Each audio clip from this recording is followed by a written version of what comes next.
There are decisions in business that look smart on paper, decisions that protect margins, that follow protocol, that keep lawyers happy and accountants satisfied. And then there are decisions that ignore one fundamental truth about rural America. In a farming community, your reputation isn't built in a boardroom. It's built in the moment a farmer is on his knees, begging you to keep his season alive. And when you say no, when you choose the contract over the crisis, you don't just lose one customer, you lose everyone who hears the story. This is about a Massey Ferguson dealer in southern Minnesota who made one legally correct decision during spring planting 2018, a decision that cost him nothing in court and cost him everything in trust. Within 60 days, 11 farms, multi-generational operations that had bled Massey Ferguson red for decades, walked away. Not because of price, not because of performance, but because when it mattered most, the dealer who promised to stand behind the iron told a farmer in crisis to read the fine print. And in a town of 1,900 people, that story doesn't fade. It becomes legacy. This is the story of how one warranty refusal destroyed 34 years of loyalty, and how a dealership that survived 3 recessions couldn't survive one reputation collapse. The dealer Hartman Ag Equipment sat on Highway 60 just outside Worthington, Minnesota, red building, white trim, Massey Ferguson signage visible from a half-mile out. It had been there since 1984. Built by Dean Hartman, a second-generation farmer who couldn't make crop margins work and pivoted into equipment sales during the early 80s farm crisis. He understood farmers because he'd been one. He knew debt, he knew drought, he knew what it felt like to sit across from a banker and beg for one more season. That empathy built the business. By 1995, Hartman Ag was the anchor Massey Ferguson dealer for 4 counties. Farmers didn't just buy tractors there. They brought their sons to look at iron the same way their fathers had brought them. It wasn't just commerce, it was ritual. Dean retired in 2009 and handed the business to his son, Kyle Hartman. Kyle was 34 years old, business degree from Minnesota State, 6 years in the dealership, learning service, parts, and sales. He was smart, organized, obsessed with efficiency. But he'd never farmed. He'd never sat in a cab at 11 p.m. watching rain move in, knowing that if he didn't finish the field tonight, his yield window would close and his family would feel it for the next 12 months. He understood machines. He didn't understand desperation. And by 2018, that gap was starting to show. Kyle ran the dealership like a modern business. Lean inventory, tight margins, policy-driven decisions. He brought in a compliance officer to review warranty claims. He required signed service agreements. He tracked customer profitability. It looked professional, but in a business built on handshakes and midnight service calls, professionalism without empathy is just coldness with a spreadsheet. And in spring 2018, that coldness was about to meet a farmer who needed mercy, not a contract review. The farmer. His name was Tom Erickson, 49 years old, third-generation corn and soybean farmer working 940 acres outside Bigelow, Minnesota, 8 miles north of Hartman Ag. His grandfather bought the original 240 acres in 1958. His father expanded to 640 in the 70s. Tom added another 300 through a cash lease in 2003. It wasn't empire scale, but it was sustainable, paid off, respected. And for 40 years, the Erickson family had bought every major piece of equipment from Hartman Ag. 2 tractors, 1 combine, 3 planters over the decades, all Massey Ferguson. In March 2017, Tom traded in his aging MF 7600 series tractor and bought a brand new Massey Ferguson 8S 265, 265 horsepower, CVT transmission, fully loaded cab, GPS ready. It cost him $198,000 after trade. It was the single biggest purchase he'd ever made. Kyle Hartman handled the sale personally, shook Tom's hand, told him the 8S was bulletproof, and for the first year, it was. Tom put 640 hours on it. Plowed, planted, pulled grain carts. The machine ran flawlessly, but in April 2018, 13 months after purchase, the transmission started slipping, not catastrophically, just hesitating, losing power under load, jerking between ranges. Tom brought it into Hartman Ag on April 10th. The service bay ran diagnostics. The lead mechanic, a guy named Ray who'd been there since Dean's era, told Tom the CVT had an internal fault. Likely a software glitch, possibly a sensor. It would take a week to isolate, maybe 2. Tom's face went pale. "I've got 480 acres left to plant," he said. "If I don't get this done in the next 10 days, I'm behind calendar. If it rains after that, I'm planning into June." Ray nodded. He knew what that meant. Late planting in southern Minnesota meant reduced yields. It meant frost risk in October. It meant losing 15 to 20 bushels per acre on corn. For Tom, that was $34,000 in lost revenue. Ray told him they'd expedite it, run it as a warranty job, get Massey Ferguson corporate involved. Tom left the dealership cautiously optimistic. He had no idea what was coming. The refusal. 3 days later, Tom got a call from Kyle Hartman. Not from Ray, from Kyle. "Tom, we've got a problem with your warranty claim." Tom was in his truck. He pulled over. "What kind of problem?" Kyle's voice was flat, professional, policy-driven. "The transmission failure is being flagged as operator error. You've been running the tractor in high-load continuous duty without following the maintenance schedule outlined in your owner's manual." Tom felt his chest tighten. "Kyle, I've done every service, small oil changes, filters, everything Ray told me to do. You missed the 500-hour CVT inspection. It's listed in the manual, page 140.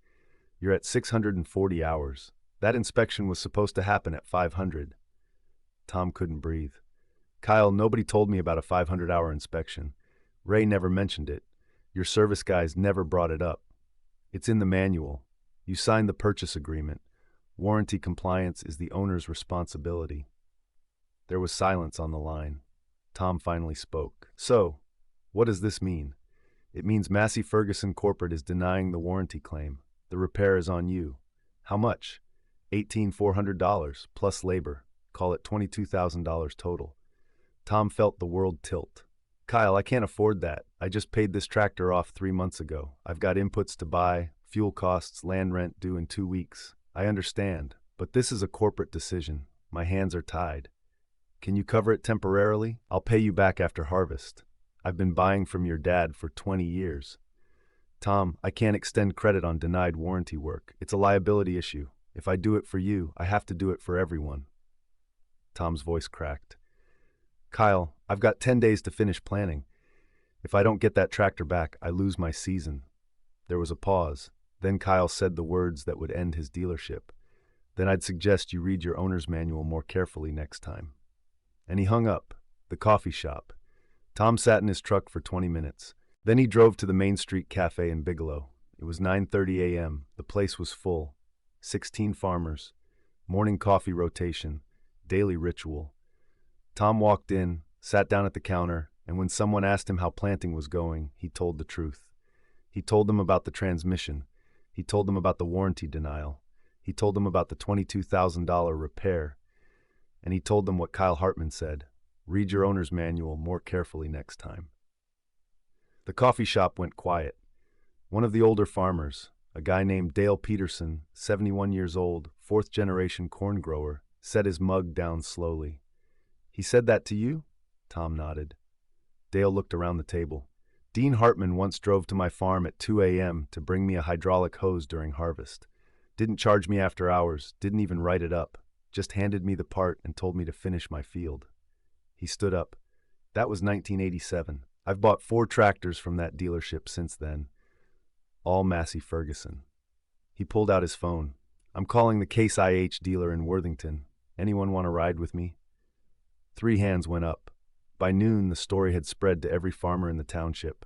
By 5 p.m., it had reached the co-op, the grain elevator, and the bank. By the end of the week, Kyle Hartman's phone had gone silent. And across town, the red and black dealership was starting to see traffic it hadn't seen in years. The exodus, week 1. The first farmer to switch was Dale Peterson. He walked into the Case IH dealership on April 16th, 4 days after Tom's story broke. He traded in his Massey Ferguson 7700 series tractor and bought a Case IH Magnum 340. The Case dealer asked him why he was switching after 30 years with Massey Ferguson. Dale told him. The Case dealer didn't say a word. He just wrote up the deal, shook Dale's hand, and thanked him for his business. But when Dale left, the Case dealer called 2 other farmers he knew ran Massey Ferguson iron. Not to poach, just to let them know he had inventory available if they ever wanted to talk. By April 20th, 2 more farmers had made the switch. Both cited the same reason. I heard what happened to Tom Erickson. Kyle Hartman heard the rumors. He told himself it was an overreaction, that people would calm down, that loyalty would hold. But loyalty in rural America isn't about brand. It's about the moment you prove you'll bleed with the farmer, or the moment you prove you won't. And Kyle had chosen the contract. By April 27th, 2 weeks after the refusal, 5 Massey Ferguson farmers had switched to Case IH or John Deere. Kyle called an emergency meeting with his sales team. We need to do damage control, reach out to long-term customers, offer trade-in incentives, show them we're still competitive. His lead salesman, a 19-year veteran named Jeff, stared at him. Kyle, they're not leaving because of price. They're leaving because you told Tom Erickson to read his manual while his season was dying. I followed corporate policy. Your dad would have eaten that $18,000 and called it the cost of keeping a customer. Kyle's jaw tightened. We can't run a dealership on sentiment. Jeff stood up. No, but you can't run one without it either. He quit that afternoon. The neighbor, Tom Erickson's situation was getting worse. By April 23rd, his Massey Ferguson 8S was still sitting in the Hartman Ag Service Bay, unrepaired, unpaid, untouched. Kyle had told Ray to hold it until Tom agreed to pay the $22,000. Ray refused. That's his tractor. We can't hold it hostage. Kyle didn't budge. He signed a service authorization. We're within our rights. So the tractor sat, and Tom's planting window was closing. He had 480 acres left. The forecast showed rain moving in within 6 days. If he didn't plant before then, he'd be planting into saturated soil, which meant compaction, poor germination, and yield loss. He called equipment rental companies. None had tractors available during peak planting season. He called custom operators. They were booked solid. He was out of options. On April 24th, Tom was sitting on his porch at dusk, staring at the unplanted fields, when his neighbor pulled into the driveway. His name was Carl Jensen. Carl farmed 1,200 acres 2 miles south. He ran a mix of equipment, some John Deere, some Massey Ferguson, one older Case tractor he kept for backup. Carl climbed out of his truck and walked up to the porch. I heard what happened with Kyle Hartman. Tom nodded but didn't say anything. Carl sat down. I've got a John Deere A320 sitting in my shed, 230 horsepower. Older machine, but it runs solid. You can use it to finish your planting. Tom looked at him. Carl, I can't afford to rent. I'm not renting it, I'm loaning it. No charge. Tom's throat tightened. Why? Carl stood up. Because what Kyle did to you, leaving you dead in the water during planting because of a manual technicality, that's not how we do business out here. And if I don't help you, I'm no better than he is. He tossed Tom the keys. Use it. Finish your season. Pay me back in karma. Tom didn't say anything. He couldn't. Carl walked back to his truck, climbed in, and drove off. Tom sat on the porch, holding those keys for 10 minutes. And for the first time since Kyle hung up on him, he didn't feel alone. The planting. Tom hooked Carl's John Deere 8320 to his planter on April 25th. It was an older machine. The cab smelled like diesel and old coffee. The seat was cracked. The radio didn't work. But the engine fired clean, the hydraulics responded smooth, and the power was there when he needed it. He planted 80 acres the first day, 95 the second, 110 the third. By April 30th, 6 days after Carl loaned him the tractor, Tom finished all 480 acres. He beat the rain by 18 hours.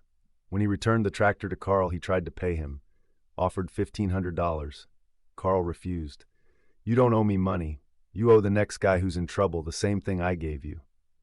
Tom shook his hand, and then he told Carl the whole story. Every detail, every moment of the phone call with Kyle. Carl listened without interrupting. When Tom finished, Carl said something that stuck with him. Kyle's not wrong that you missed an inspection. He's wrong that it mattered more than your survival. Tom nodded. What are you going to do? Carl asked. Tom looked at the John Deere tractor sitting in Carl's driveway. I'm never buying from Hartman Ag again. Carl didn't argue, because he'd already made the same decision. The breaking point, week 3. By May 4th, the exodus had become systematic. 8 farmers had switched. 3 more were actively shopping. Kyle's service bays, usually packed during planting season, sat half empty. Parts sales were down 40%. And for the first time in 34 years, Hartman Ag missed its monthly sales target. Kyle tried reaching out to Tom Erickson. He called him twice, left voicemails. "Tom, I'd like to revisit your situation. Let's see if we can work something out." Tom never called back, because by then, Tom had already solved his problem. And when Carl Jensen, the farmer who loaned Tom the tractor, heard Kyle tried to revisit the situation weeks later, Carl made his own decision. Carl had been running two Massey Ferguson tractors on his operation since 2011, an MF7614 and an MF7618, combined value around $140,000 used. He'd been planning to trade them in eventually and upgrade to newer models. On May 7th, Carl drove both tractors to the New Holland dealership in Jackson, Minnesota, 35 miles east. He traded them both in and bought a New Holland T7.315. When the New Holland dealer asked why he was switching, Carl told him about Tom Erickson. The dealer didn't need to hear more. He wrote up the deal, gave Carl a fair trade value, and thanked him for his business. Then he called 3 other farmers in the area who he knew ran Massey Ferguson equipment. Within 2 weeks, 2 of them had switched as well. Not because they were unhappy with their Massey Ferguson machines, but because they'd heard what happened when a loyal customer needed help, and they knew that if Hartman Ag would abandon Tom Erickson, it would abandon them too. By May 15th, Kyle Hartman had lost 9 customers in 33 days. His sales manager told him they were in crisis mode. Kyle didn't believe it. People are emotional right now. They'll come back when they realize our prices are still competitive. His sales manager shook his head. "Kyle, this isn't about price. This is about Tom Erickson sitting in a coffee shop telling 16 farmers that you hung up on him. I followed policy, and policy just cost you 9 farms." Kyle said nothing, because for the first time, he was starting to realize what his father had always known. In the equipment business, the product you're selling isn't the tractor. It's the promise that when the tractor breaks, you'll be there. And Kyle had broken that promise. The final count, day 60. By June 12th, exactly 60 days after Kyle refused Tom's warranty claim, 11 farmers had left Hartman Ag. Not all of them were loud about it. Some just quietly stopped returning calls. Some traded in equipment without explanation, but every single one of them cited the same turning point: Tom Erickson. The financial damage was catastrophic.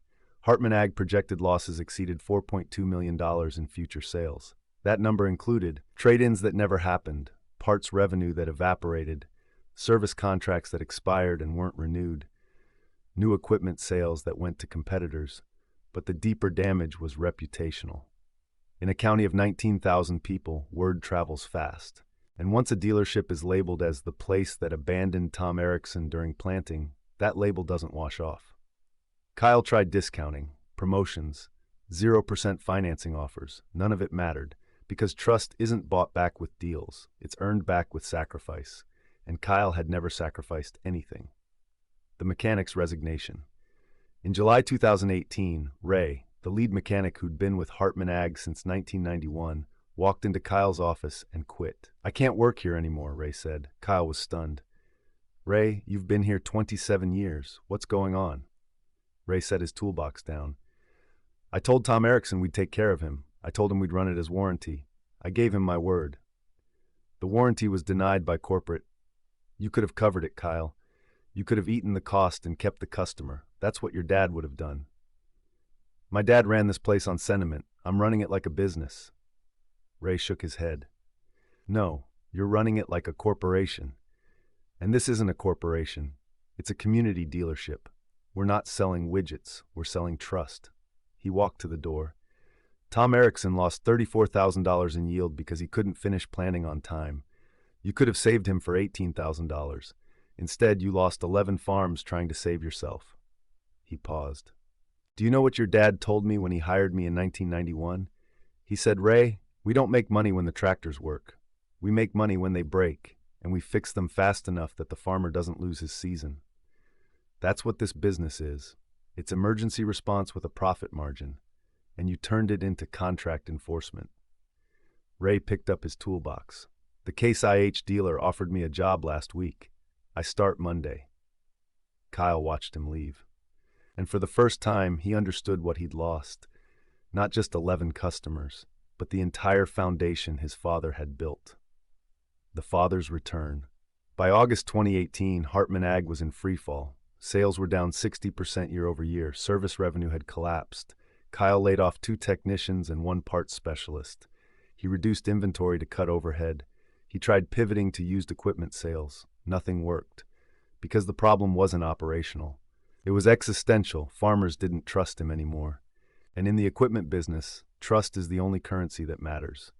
In September, Kyle called his father. Dean Hartman was 71 years old. He'd been retired for 9 years. "Dad, I need help." Dean drove to the dealership the next day. He walked through the service bays, half empty. He looked at the lot, sparse inventory, no foot traffic. He sat down in Kyle's office and asked one question. "What happened?" Kyle told him everything. Tom Erickson, the warranty denial, the coffee shop, the 11 farms. Dean listened without interrupting. When Kyle finished, Dean leaned back in his chair. "Do you know why I built this dealership?" Kyle shook his head. "I built it because in 1983, I couldn't make farming work. I was $140,000 in debt. The bank was calling my notes. I was about to lose everything. And the John Deere dealer I'd been buying from for 10 years refused to take back a planter I'd bought on credit. Said it was a final sale. Told me I should have read the contract. I lost the farm 6 months later." Dean looked at his son. "I swore that if I ever got into the equipment business, I would never do to a farmer what that dealer did to me. So I built this place on one rule. When a farmer is in crisis, you don't check the contract. You check your conscience." He stood up. "You forgot that rule, and it cost you everything I spent 34 years building." Dean walked to the door. "I'll try to fix this, but Kyle, I need you to understand something. You didn't lose 11 customers because of one bad decision. You lost them because you made a decision that told every farmer in this county that when it matters most, you'll choose yourself over them. And once they believe that, there's no deal big enough to win them back." Dean left, and Kyle sat alone in his office, staring at the empty service bays outside. The final attempt. Dean Hartman spent the next month personally visiting 8 of the 11 farms that had left. He apologized, he explained, he offered deals, but it was too late. One farmer, a guy named Steve Mullen, who'd been buying from Hartman Ag since 1992, told Dean something he never forgot. "Dean, I love doing business with you, but your son doesn't understand what you built, and I can't risk my operation on someone who reads contracts instead of reading people." Another farmer was more blunt. "Your boy hung up on Tom Erickson during planting. That tells me everything I need to know about what happens when my machine breaks." Dean tried explaining that Kyle was following corporate policy. The farmer cut him off. "Dean, I don't care about corporate policy. I care about whether my dealer will fight for me or fight against me when I'm in trouble. Kyle chose to fight against Tom, so I'm done." Dean drove home that night and told his wife the dealership was finished, not because of poor sales, but because trust, once broken, can't be rebuilt with apologies. It can only be rebuilt with years of proof. And Kyle didn't have years. He had 60 days, and he'd used all of them bleeding customers. The collapse. By November 2018, Kyle received a letter from Massey Ferguson Corporate. Due to declining sales performance and failure to meet minimum territory quotas, Hartman Ag's franchise agreement was under review. Kyle tried negotiating. He sent financial projections. He promised recovery plans. Massey Ferguson gave him 6 months to hit target numbers. He missed them by 70%. In March 2019, 1 year after the refusal, Massey Ferguson terminated the franchise agreement. Hartman Ag Equipment closed its doors on April 3, 2019. The building was sold to a John Deere franchise group out of Iowa. Kyle Hartman moved to Minneapolis and took a corporate finance job. He never worked in ag equipment again. Dean Hartman still lives in Worthington. He doesn't talk about the dealership much, but when he does, he always comes back to the same moment.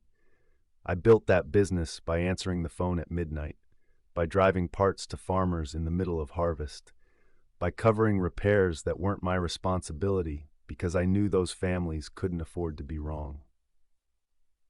Kyle thought he was protecting the business, but he didn't understand what the business was.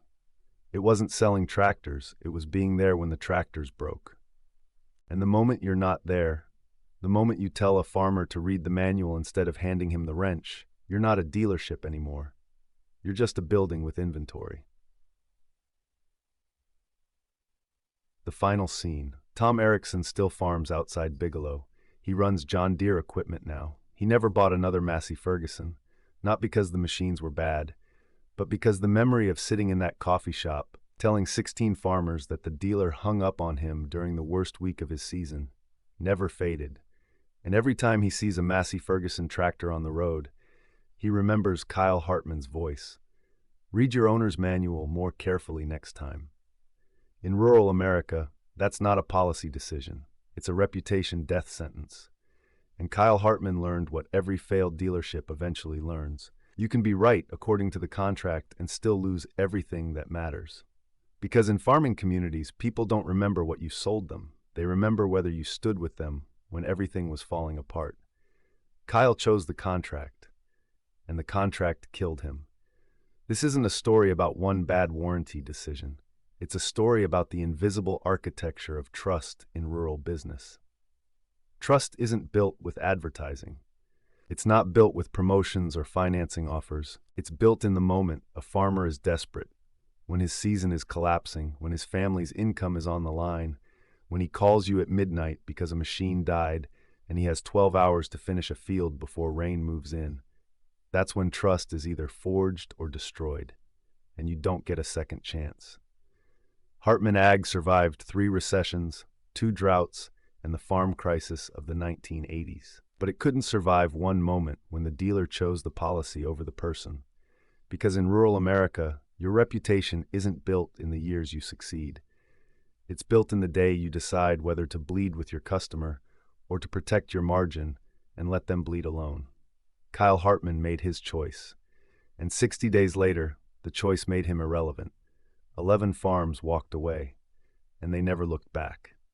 The building still stands on Highway 60, but the Massey Ferguson sign is gone now, replaced with green and yellow, and every farmer who drives past it knows exactly why.